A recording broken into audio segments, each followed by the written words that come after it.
বিএনপির ১২টা বাজানোর জন্য অন্ততপক্ষে ১০০টি যে শক্তিশালী পক্ষ দেশ এবং বিদেশে তারা সর্বোচ্চ চেষ্টা করছে।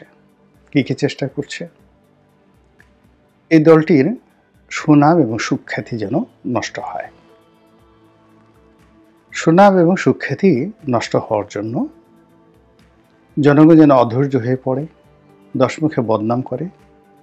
এজন্য সারা বাংলাদেশে যে সকল নোংরা কাজ আছে, যেগুলো ছাত্রলীগ করত, যুবলীগ করত, এই সকল কর্মকাণ্ডের সঙ্গে বিএনপির নামধারী যে সকল লোকজন রয়েছে, কিন্তু ভালো মানুষ না, বিএনপি হয়তো করে বা বিএনপির নাম ভাঙিয়ে তারা দলবাজি করছে। এই শ্রেণীটি দেশের পথে ঘাটে মাঠে এমন সব কর্মকাণ্ড করছে এবং সেগুলো যেভাবে পরিকল্পিতভাবে আবার প্রতিটি কর্ম পেপার পত্রিকা আসছে লিড নিউজ হিসাবে। প্রথমে কাণ্ডগুলো ঘটানো হচ্ছে, যেমন ধরুন চাঁদাবাজি। তারপরে এটা চাঁদাবাজি নিয়ে বলল যে সিদ্ধান্ত হয়েছে ময়লা সরানোর কাজটি অমুক দল করবে। খবর, মানে প্রথমে একটা ঘটনা ঘটলো, তারপরে আবার এটাকে পত্রিকায় ছাপানো হলো। দ্বিতীয়ত, কিছু কিছু জায়গাতে যেগুলো ভীষণ রকম বদনাম হয়, যেমন মাছ চুরি।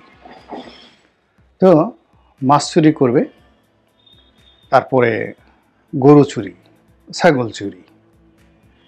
এই খবরগুলো মানে এমনভাবে প্রচার হচ্ছে এবং সামাজিক মাধ্যমগুলোতে সেটার রীতিমতো যেভাবে মার্কেটিং করা হচ্ছে, তাতে করে বিএনপি সম্পর্কে মানুষের যে চিন্তা চেতনা, এগুলো নেতিবাচক হচ্ছে ক্রমশ।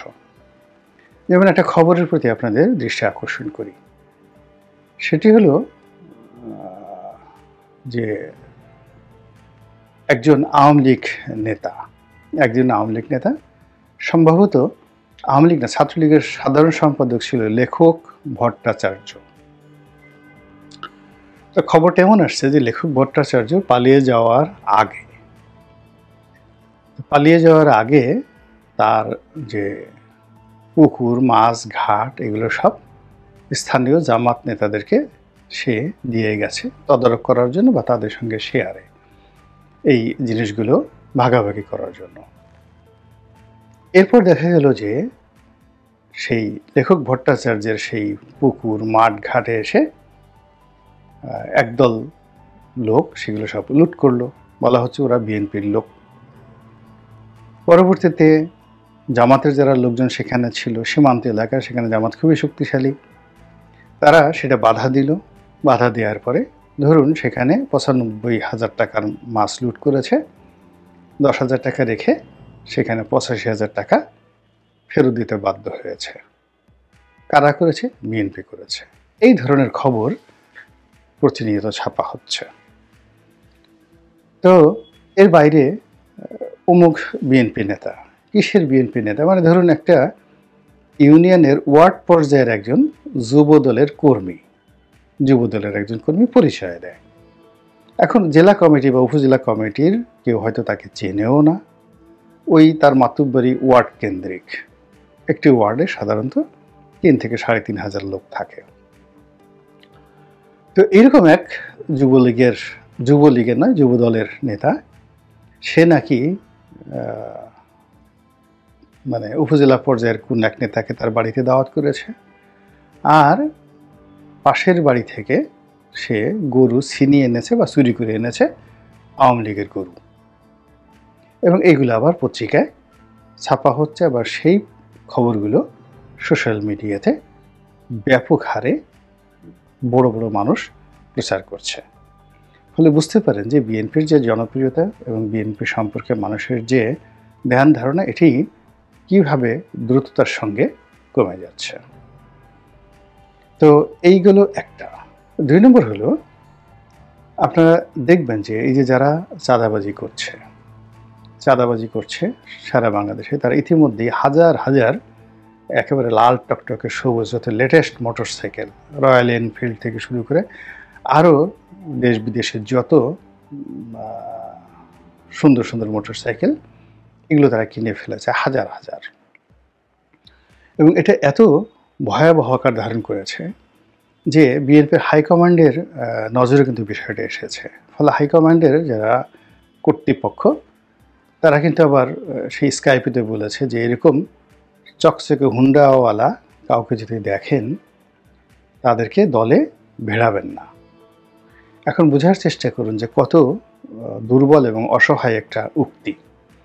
মানে বিএনপির নাম করে যে মোটরসাইকেল কেনার মতো টাকা চাঁদাবাজি করেছে, মোটরসাইকেল কিনে ফেলেছে এবং এখন সে তার ব্যবসা চালাচ্ছে, তার তো বিএনপিতে কোনো কমিটি এখন আর দরকার নেই, সে তো তার কাজ সেরে ফেলেছে।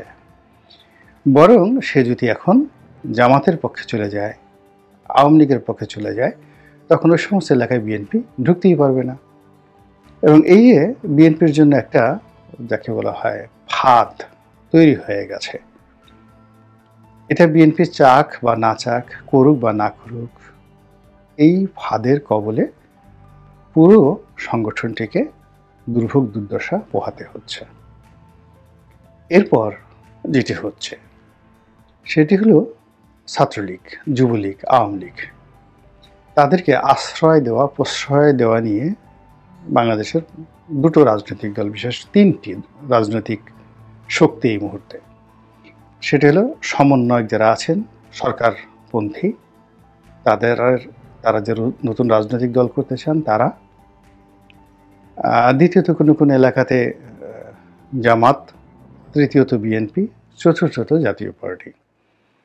তারা আওয়ামী লীগের অচেনা মুখ অথচ শক্তিশালী, তাদেরকে নিজ দলে আশ্রয় দিয়ে পরস্পরের বিরুদ্ধে, রাজনৈতিক প্রতিপক্ষের বিরুদ্ধে ব্যবহার করার জন্য সারা বাংলাদেশের অন্তত লক্ষ লক্ষ পয়েন্টে লক্ষ লক্ষ ঘটনা প্রতিদিন ঘটছে।